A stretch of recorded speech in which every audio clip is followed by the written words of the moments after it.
నమస్తే welcome to V3 news లక్ష్యం సమాజహితం నేను పర్వీన్ ముందుగా ముఖ్యాంశాలు రైతు రాజు కావాలన్నదే సీఎం కేసీఆర్ ధ్యేయం జమ్మికుంట క్లస్టర్ రైతు వేదికకు మంత్రి ఈటల శ్రీకారం ముస్తాబాద్కు చేరుకున్న గల్ఫ్ కార్మికుల మహాపాదయాత్ర గల్ఫ్ కార్మికుల కోసం ప్రత్యేక బడ్జెట్ పెట్టాలని డిమాండ్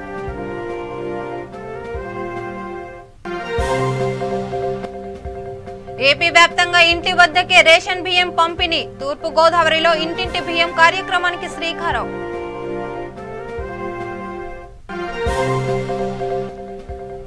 మానవత్వం చాటుకున్న మహిళ ఎస్ఐ మృతదేహాన్ని మోసిన ఎస్ఐ శిరీష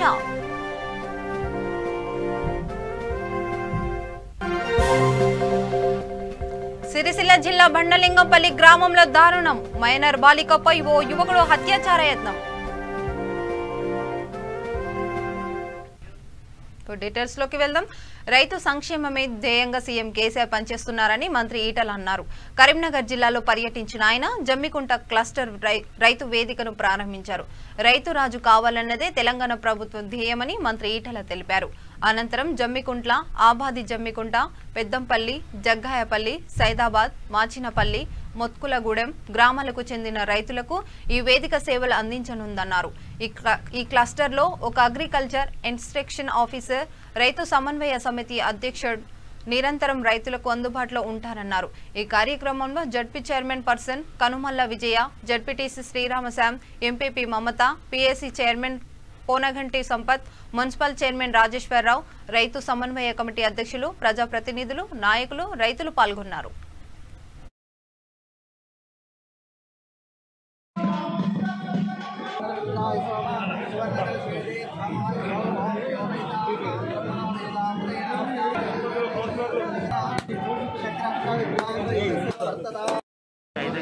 అన్ని రాష్ట్రాల మాధవుడు ఉన్నాయి.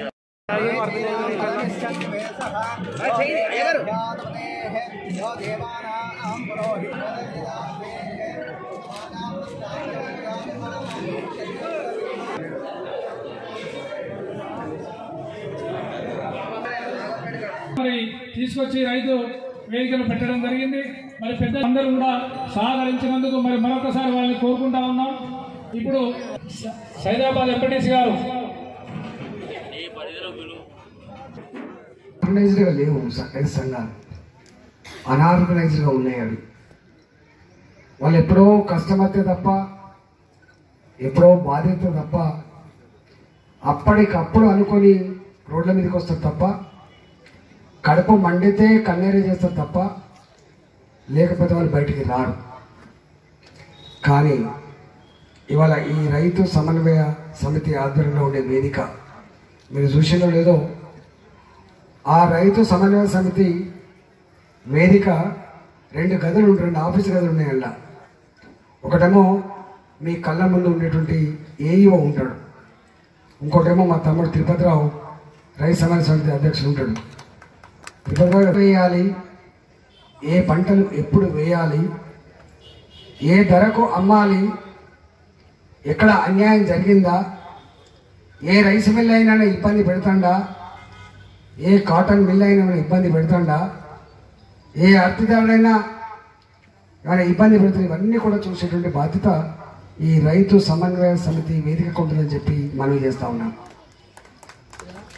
ఒకనాడు వ్యవసాయానికి ఏ ఇంటికి ఆయిలే కేంద్రం, ఏ ఇంటికి ఆయిలే కేంద్రం. నాకు ఇప్పుడే గుర్తు, మనలాగా ఇప్పటిలాగా వ్యవసాయం అంటే 7 గంటల వ్యవసాయం, 7 గంటలు వేసే వ్యవసాయం కాదు. ఆనాడు గోరుకోయలు పొడిచినాయా, గోరుకోయలు కుంకినాయా, 3 గంటలకు కోడికూత పొద్దుకు లేచి కుంపడి కాడ కూర్చొని పెద్ద మనుషులంతా చర్చ పెడుతుండే. ఎట్లయితే ఉద్యోగులు పొద్దులు లేస్తారో మన రైతులు అప్పుడు లేస్తాను. ఆనాడు అనుకునేది మనకు అసలు ఎంత గొప్ప సాంప్రదాయాలు, గొప్ప తెలివితేటలు ఉండేదో ఒకటే మాట చెప్తాను. మా చిన్నప్పుడు అనేది ఇక రైతు సమన్వయ సమితి ఆధ్వర్యంలో ఇవన్నీ బయటికి రావాల్సి అక్కడ ఉండదు. ఎందుకంటే మనకు ముందు కాలం కాకపోతే ఇంకా కాలం అయితే ఇక నారు ఓసుడు నాటు వేసుడు ఇది కష్టమవుతుందని చెప్పి మన ఊళ్ళలో ఒక వడ్డు ఉండే, దాన్ని పొట్టివడ్లు అంటుండే, వాటి పేరు పొట్టివడ్లు. ఈ పాలసనాల వడ్లు ఈ కిచిడి వడ్లు నాటైతేనే బాగా పండుతుంది, కానీ ఒకటి అలకితే పండేది పొట్టివడ్లు. రైతు ఎప్పుడు కూడా వ్యాపారం చేయడు. ఇవాళ మారింది, కానీ ఆనాడు రైతు కేవలం కొన్ని సబ్బు బిల్లలు కొనుకొచ్చుకుంటాడు, బట్టలు కొనుకొచ్చుకుంటాడు తప్ప రైతు పెద్ద రైతు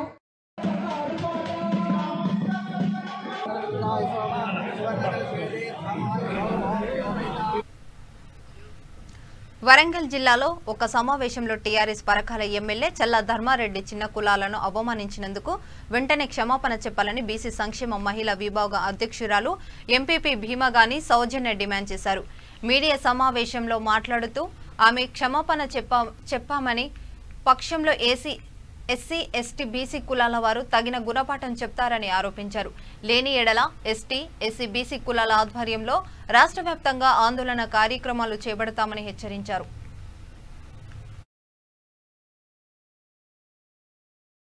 అనుచిత వ్యాఖ్యలు చేసిన చల్లా ధర్మారెడ్డి క్షమాపణ చెప్పాలి. ఎస్సీ ఎస్టీ బీసీ మైనార్టీ వర్గాలపై అనుచిత వ్యాఖ్యలు చేసిన చల్లా ధర్మారెడ్డి క్షమాపణ చెప్పాలి. ఎస్సీ ఎస్టీ బీసీ మైనార్టీ వర్గాలపై అనుచిత వ్యాఖ్యలు చేసిన చల్లా ధర్మారెడ్డి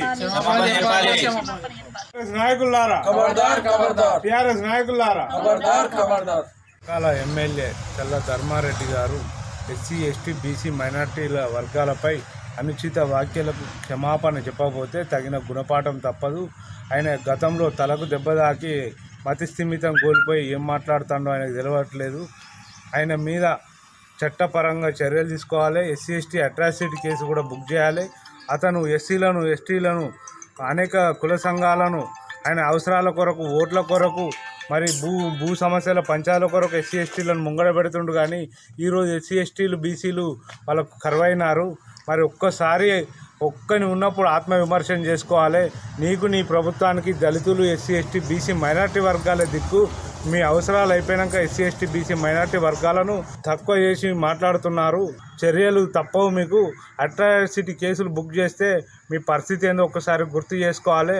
మీకు రాజకీయ భవిష్యత్తు ఇచ్చింది ఎస్సీ ఎస్టీ బీసీ మైనార్టీ వర్గాలు. మీకు రాజకీయ భిక్ష పెట్టింది కూడా ఎస్సీ ఎస్టీ మైనార్టీ వర్గాలకు. మీరు ఇదేనా నేర్పేది? మీ దగ్గరకు వచ్చి ఈరోజు మీ మీద దాడి జరిగిందని మా ఎస్సీ ఎస్టీ బీసీ మైనార్టీ వర్గాలే రోడ్ల మీదకి వచ్చిళ్ళు. మీకు ఏమైనా బుద్ధి జ్ఞానం ఉన్నదా? మీకోసం మేము రోడ్ల మీద తిరగాల, మీరు మమ్మల్ని విమర్శిస్తారా? మీకు తగిన గుణపాఠం చెప్పక తప్పదు. ఎస్సీ ఎస్టీల మీద అనుచిత వ్యాఖ్యలు చేసిన చల్లా ధర్మారెడ్డి గారు వెంటనే క్షమాపణ చెప్పాలి. ఈ వార్తలకు ఎక్కాలనుకుంటే ఎలాగైనా ఎక్కొచ్చు, కానీ ఈ రకంగా నిన్న చూస్తే దేవుడి మీద రాజకీయం, ఈరోజు చూస్తే దళితులు ఎస్సీ ఎస్టీల మీద మాట్లాడుతున్న ధర్మారెడ్డి గారు మీరు ఒకసారి ఆలోచించుకోండి. ఎందుకంటే ఈరోజు ఎస్సీ ఎస్టీలు బీసీలు సమాజంలో 90% ఉన్నారు. కానీ మీరు ఈరోజు వాళ్ళని కాదని వాళ్ళ మీద అనుచిత వ్యాఖ్యలు చేస్తూ కించపరిచినట్టు మాట్లాడడం సమంజసం కాదు. మేమందరం కూడా తెలంగాణ రాష్ట్రంలో సీఎం గారు అప్పుడు కేసీఆర్ గారు దళితుడినే ముఖ్యమంత్రి చేస్తానని మాట ఇచ్చారు. మరి ఈరోజు మీరు చూస్తే దళితులను కించపరిచే విధంగా వాళ్ళ పిల్లల గురించి కూడా ఈరోజు మాట్లాడుతూ ఉన్నారు. మీ పిల్లలే కార్పొరేట్ స్కూల్లో చదువుకోవాలా, దళితుల పిల్లలు చదువుకోకూడదా అని అడుగుతూ ఉన్నా. ఏదేమైనప్పటికీ దళితులకు ఎస్సీ ఎస్టీ బీసీ మైనార్టీలకు క్షమాపణ చెప్పకపోతే ఉద్యమం చేసి క్షమాపణ చెప్పే వరకు మేము ఊరుకునేది లేదు. కాబట్టి క్షమాపణ చెప్పకపోతే రాష్ట్ర స్థాయిలో ఈ ఉద్యమాన్ని ఉద్భుతం చేసి క్షమాపణ చెప్పే వరకు కూడా. రాష్ట్రంలో ఎన్నికలు సజావుగా జరగాలంటే ఎన్నికల కమిషనర్ నిమ్మగడ్డ రమేష్ కుమార్ను పక్కన పెడితే సజావుగా జరుగుతాయని ఎమ్మెల్సీ షేక్ అహ్మద్ ఇఖాబుల్ అన్నారు. అనంతపురం జిల్లా హిందూపురం పట్టణంలోని ఆయన నివాసంలో విలేకరులతో మాట్లాడారు. ఎన్నికల కమిషనర్ నిమ్మగడ్డ రమేష్ కుమార్ వ్యవహారాలపై మండిపడ్డారు. ఎన్నికల కోసం నిమ్మగడ్డ తెచ్చిన యాప్ ఎవరిదని ప్రశ్నించారు. ఎన్నికల సంఘానికి కమిషనర్గా కాకుండా ఒక రాజకీయ నాయకుడిలా నిమ్మగడ్డ మాట్లాడుతున్నారని పేర్కొన్నారు. ఎన్నికలకు ప్రజాస్వామ్యానికి పూర్తికి విరుద్ధంగా వాతావరణం ఉండడానికి ప్రధాన అడ్డంకి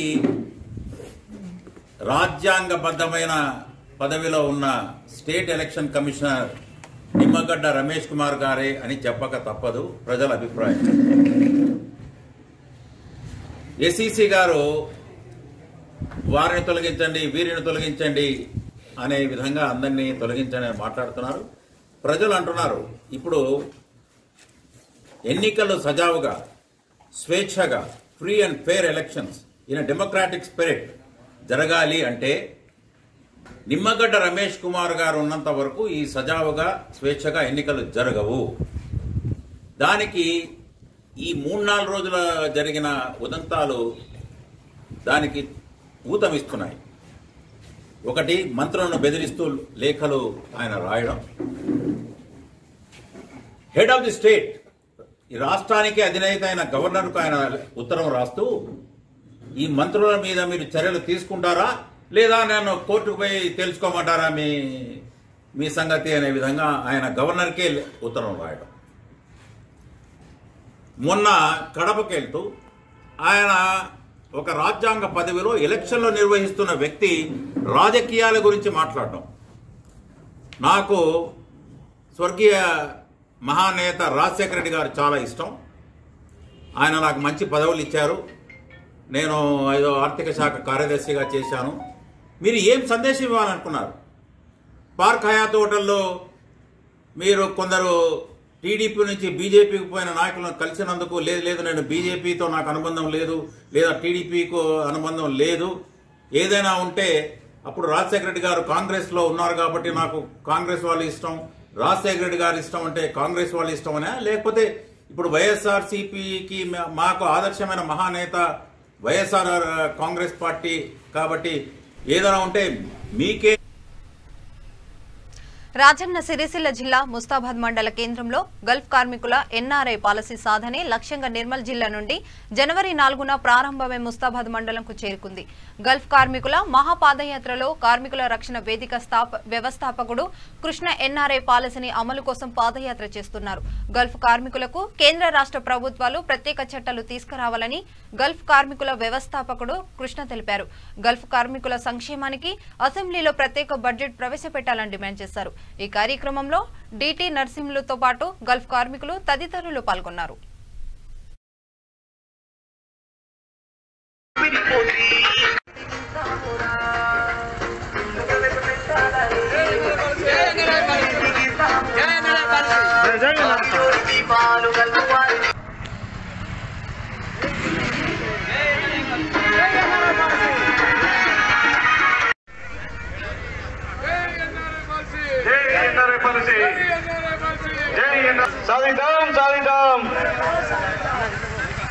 గల్ఫ్ కార్మికుల ఆహ్వాన వేదిక ఆధ్వర్యంలో తెలంగాణ ఎన్ఆర్ఐ పాలసీ సాధన కోసం నిర్మల్ జిల్లా కేంద్రంలో జనవరి 4న పాదయాత్ర ప్రారంభించడం జరిగింది. ఈ గల్ఫ్ కార్మికుల మహాపాదయాత్ర యొక్క ముఖ్య ఉద్దేశం తెలంగాణ ఎన్ఆర్ఐ పాలసీ సాధించడం. తెలంగాణ ఎన్ఆర్ఐ పాలసీ అంటే గల్ఫ్ దేశాల్లో మన తెలుసు, బెహ్రాన్, అదేవిధంగా Iraq, Israel, Singapore, Malaysia, Jordan, Lebanon, Libya, ఇట్లాంటి సూడాన్ లాంటి దేశాల్లో తెలంగాణ బిడ్డలు అక్కడ వెళ్ళి పనిచేసుకొని బతుకుతున్నారు. దాదాపుగా 15 లక్షల మంది తెలంగాణ బిడ్డలు ఆ దేశాల్లో ఉన్నారు. వాళ్ళ కోసం, వాళ్ళ కుటుంబాల సభ్యుల కోసం మన తెలంగాణ ప్రభుత్వం ఒక పథకం పెట్టమని చెప్పేసి మేము ఉద్యమం చేస్తున్నాం గత 4-5 సంవత్సరాలుగా. గల్ఫ్ కార్మికుల అవగాహన వేదిక అనే సంస్థ 4-5 ఒక మంచి జరుగుతుంది. ఏజెంట్ మోసాలు లేకుండా సమీక్షించే వ్యవస్థ వస్తుంది. చనిపోయిన కుటుంబాన్ని తెలంగాణ ఎన్ఆర్ఐ పాలసీ సాధనే లక్ష్యంగా గల్ఫ్ కార్మికుల మహాపాదయాత్ర జనవరి 4, 2021 నిర్మల్ జిల్లా కేంద్రంలో ప్రారంభించడం జరిగింది. నిర్మల్ జిల్లా నుంచి నిజామాబాద్, జగిత్యాల, కరీంనగర్, రాజన్న సిరిసిల్ల జిల్లాలో, అదేవిధంగా కామారెడ్డి జిల్లాలో పాదయాత్ర సాగి దాదాపుగా 600 కిలోమీటర్ల పాదయాత్ర సాగింది. ఈ పాదయాత్ర 800 పైన కిలోమీటర్లు హైదరాబాద్ చేరుకొని హైదరాబాద్లో పెద్ద బహిరంగ సభతోటి కానీ ఇంకొక వ్యూహంతో కానీ ముందుకెళ్తున్నాం. ఎన్ఆర్ఐ పాలసీ తెలంగాణ ప్రభుత్వం ఇవ్వాలా, తెలంగాణ ప్రభుత్వం మన గల్ఫ్ కార్మికులను ఆదుకోవాలా. గత ఎన్నికల కంటే ముందు 2000 తెలంగాణ ఏర్పడే కంటే ముందు కేసీఆర్ గారు ఎన్నో సభలలో ప్రతిపక్షంగా ఉన్నప్పుడు గట్టిగానే తిట్టిండు, గట్టిగా అడిగిండు. అట్లాంటి కేసీఆర్ గారు తెలంగాణ ఇచ్చిన కేసీఆర్ గారు ఆయన ప్రభుత్వం ఏర్పాటు చేసినప్పుడు హామీ ఇచ్చిండు, ఏర్పాటు చేసే ముందు హామీ ఇచ్చిండు, ఏర్పాటు చేసిన తర్వాత కూడా గల్ఫ్ కార్మికులను ఆదుకుంటా చనిపోయిన కుటుంబానికి 5 లక్షలు ఇస్తా, ఏజెంట్ లాగుల దశలో చట్టాన్ని తీసుకొస్తా అని చెప్పిండు. కానీ ఇప్పటి వరకు ఆయన కనీసం ₹1 కూడా గల్ఫ్ కార్మికుల సంక్షేమానికి ఖర్చు పెట్టలేదు.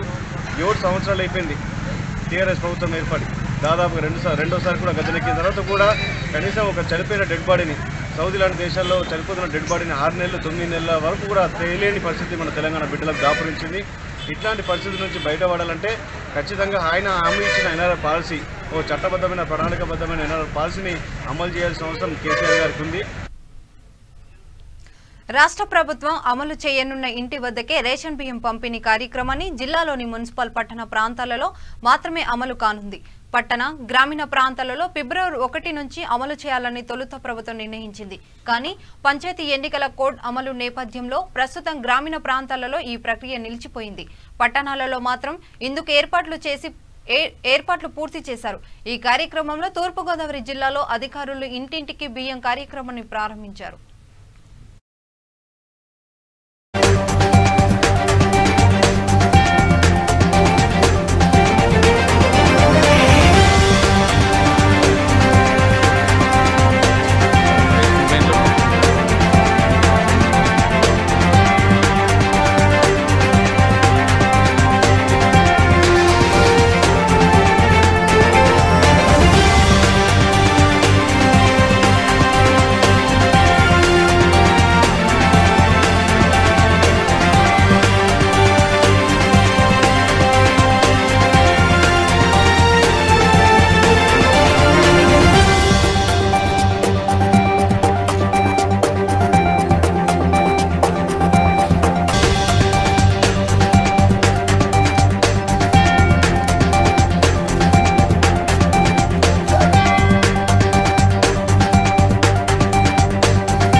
ఏపీ వ్యాప్తంగా ప్రభుత్వ ఆదేశాలతో 1 నుంచి 5వ తరగతి వరకు స్కూలు ప్రారంభమయ్యాయి.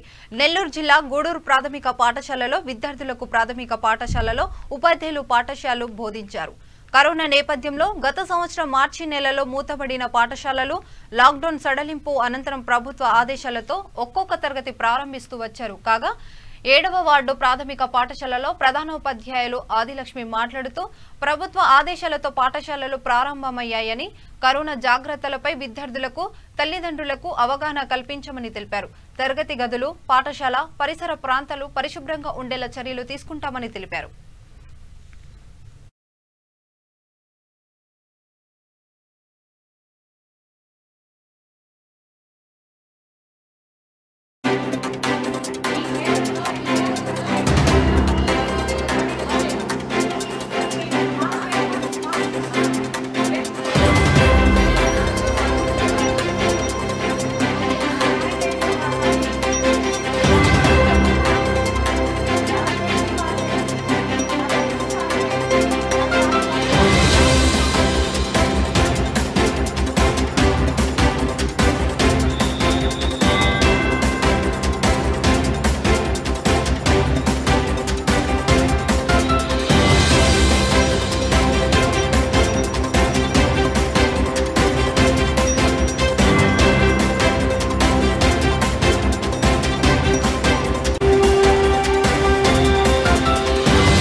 అంటే 1 నుంచి 5 తరగతులు ప్రారంభించడం జరిగింది. అవి కూడా కోవిడ్ నిబంధనలకు అనుగుణంగానే అన్ని జాగ్రత్తలు తీసుకొని 3-4 రోజుల ముందు నుంచే మేము పిల్లలకి వాళ్ళ తల్లిదండ్రులకి ఈ జాగ్రత్తలన్నీ ఫోన్ మెసేజ్ల ద్వారా అయితేనేమి, మేము ఫోన్ చేసి డైరెక్ట్గా మాట్లాడడం ద్వారా చెప్పి ఆ జాగ్రత్తలు పాటిస్తూ పిల్లల్ని ఈరోజు 1, 3, 5 తరగతుల పిల్లల్ని స్కూల్కి తీసుకురావడం జరిగింది. అదేవిధంగా 2, 4 తరగతులు వారంలో 3 రోజులు వాళ్ళు 3 రోజులు ఈ 1, 3, 5 తరగతులు వచ్చేలాగా వాళ్ళకి సందేశాలు ఇవ్వడం జరిగింది. ప్రతి తల్లిదండ్రుల దగ్గర వారి యొక్క అంగీకార పత్రాలు తీసుకున్నాకే పాఠశాలకు పిల్లల్ని అనుమతించడం జరిగింది. వచ్చిన పిల్లలందరికీ కూడా పాఠశాల పట్ల కోవిడ్ నిబంధనల్లో ఎలా ఉండాలి అనేది కూడా మేము తెలియజేయడం జరిగింది. ప్రతి ఒక్కరి పట్ల మేము చాలా జాగ్రత్త తీసుకుంటున్నాము. పాఠశాల కూడా నాడు నేడులో ఉన్నందువల్ల చాలా జాగ్రత్తగా వీటిని పరిశీలించి పరిశుభ్రంగా ఉంచి పిల్లలందరికీ అందుబాటులో ఉండేలాగా మంచినీటి సదుపాయం అయితేనేమి, మరుగుదొడ్లు అయితేనేమి అవన్నీ కూడా రెడీ చేయడం జరిగింది. విద్యార్థులందరూ మాస్కులతో వచ్చి వాళ్ళ యొక్క వాటర్ బాటిల్స్ అయితేనేమి, శానిటైజర్లు అయితేనేమి ప్రతిదీ ప్రతి ఒక్కరి దగ్గర ఉండేలాగా జాగ్రత్తలు తీసుకోవడం జరిగింది. తల్లిదండ్రులు కూడా మాకు ఈ విషయంలో చాలా వరకు సహకరించారు. ఆమె ఓ మహిళ ఎస్ఐ. విధి నిర్వహణలో భాగంగా ఆమె మానవత్వాన్ని చాటుకోవడంతో అభినందనలు వెల్లువెత్తుతున్నాయి. పోలీస్ సహచరుల నుంచే కాకుండా వివిధ వర్గాల వారి నుంచి కూడా ఆ ఎస్ఐకి ప్రశంసలు అందుతున్నాయి. తాజాగా అడవి కొత్తూరు గ్రామ పొలాల్లో గుర్తు తెలియని వృద్ధుడు మృతదేహం లభ్యమైంది. అయితే కోవిడ్ కారణంగా మృతదేహాన్ని మోసేందుకు స్థానికులు నిరాకరించారు. ఈ విషయం తెలుసుకున్న కాశీబుగ్గ మహిళ ఎస్ఐ శిరీష తానే స్వయంగా మృతదేహాన్ని మోసుకొని లలిత చారిటబుల్ ట్రస్ట్ కు అప్పజెప్పారు. కాగా శిరీష చూపిన తెగువను పోలీసుల అధికారులు అభినందిస్తున్నారు.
విధులు నిర్వహిస్తున్న డ్యూటీ ఆపరేటర్ విద్యుత్ షాక్తో మృతి చెందిన సంఘటన చిత్తూరు జిల్లా మదనపల్లె రూరల్ మండలం కొల్లబైల్ పంచాయతీలో చోటు చేసుకుంది.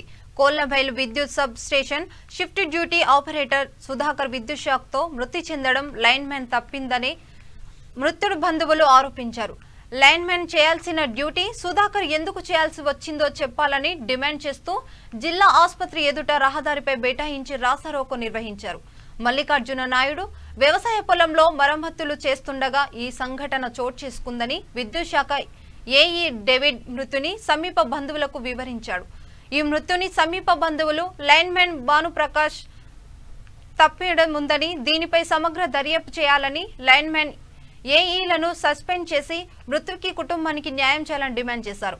విద్యుత్ శాఖ అధికారులు మృతి చెందిన కుటుంబానికి న్యాయం చేస్తామని హామీ ఇవ్వడంతో ధర్నా వివరించారు.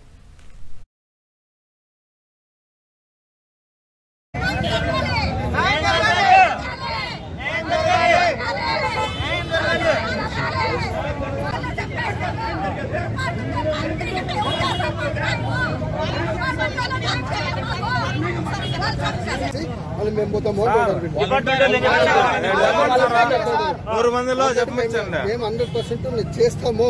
అందరి ముందు నేనేం చెప్పాను, చాలా బ్రిలియంట్ వర్కరు, ఏపీ ట్రాన్స్పోర్ట్లోనే మంచి పేరు కలిగిన వ్యక్తి. కోలబైల గ్రామంలో ఎవరిని అడిగినా కూడా చాలా మంచి వ్యక్తిగా పేరుంది.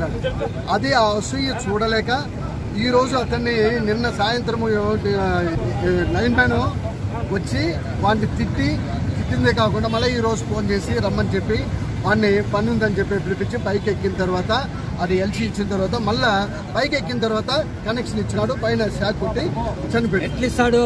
ఇది ఈ విధంగా డిపార్ట్మెంట్ వాళ్ళు అన్యాయంగా చేసి ఈ విధంగా చంపుతున్నారు. ఆ ఫ్యామిలీకి పూర్తిగా న్యాయం చేయాలని చెప్పి మేమందరం కోరుతాము.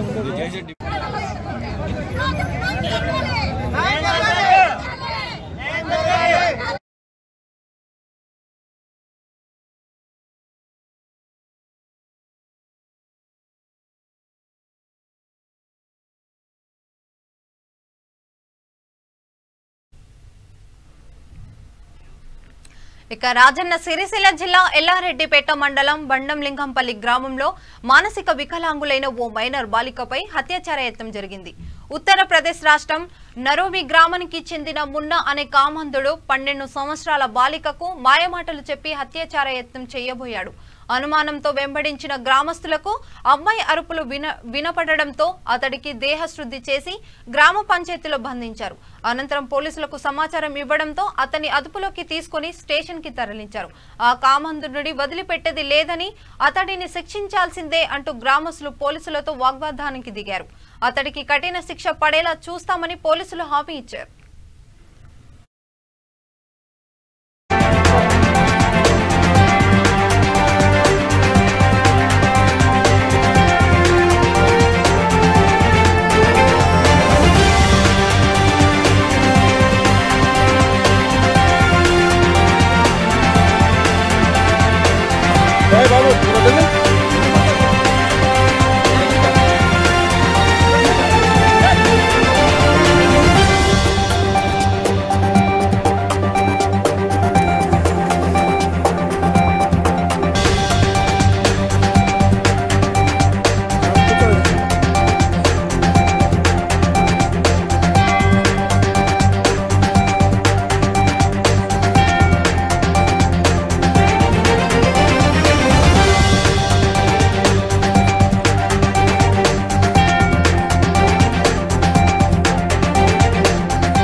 కృష్ణా జిల్లా జగ్గయ్యపేట జాతీయ రహదారిపై ఘోర రోడ్డు ప్రమాదం జరిగింది. అతి వేగంగా వచ్చిన కారు గౌరవరం వద్ద ఆగి ఉన్న ఆటోలను ఢీకొట్టింది. దీంతో 2 ఆటోలను పల్టీలు కొట్టాయి. దీంతో ఆటో డ్రైవర్ సహా 5 ప్రయాణికులకు గాయాలయ్యాయి. అనంతరం బాధితులను జగ్గయ్యపేట ప్రభుత్వ ఆసుపత్రికి తరలించారు. ఘటనా స్థలానికి చేరుకున్న పోలీసులు కేసు నమోదు చేసి దర్యాప్తు చేపట్టారు.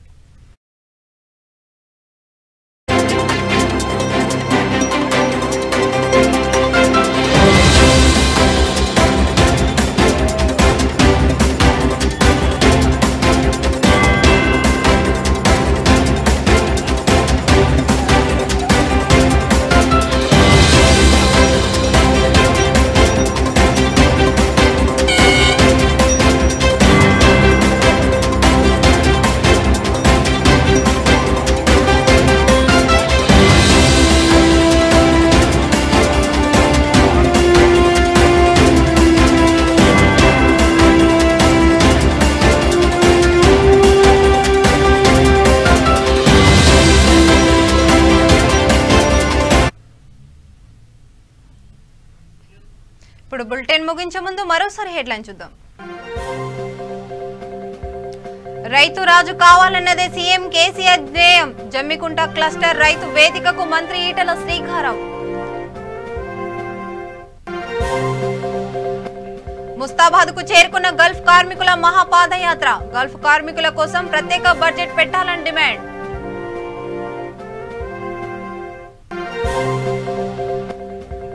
ఏపీ వ్యాప్తంగా ఇంటి వద్దకే రేషన్ బియ్యం పంపిణీ. తూర్పు గోదావరిలో ఇంటింటి బియ్యం కార్యక్రమానికి శ్రీకారం.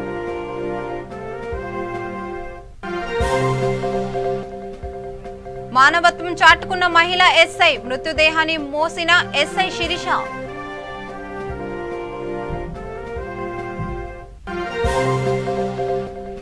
సిరిసిల్ల జిల్లా బండలింగంపల్లి గ్రామంలో దారుణం. మైనర్ బాలికపై ఓ యువకుడు హత్యాచార యత్నం. ఇంతటితో వార్తలు సమాప్తం. చూస్తూనే ఉండండి V3 న్యూస్. నమస్కారం.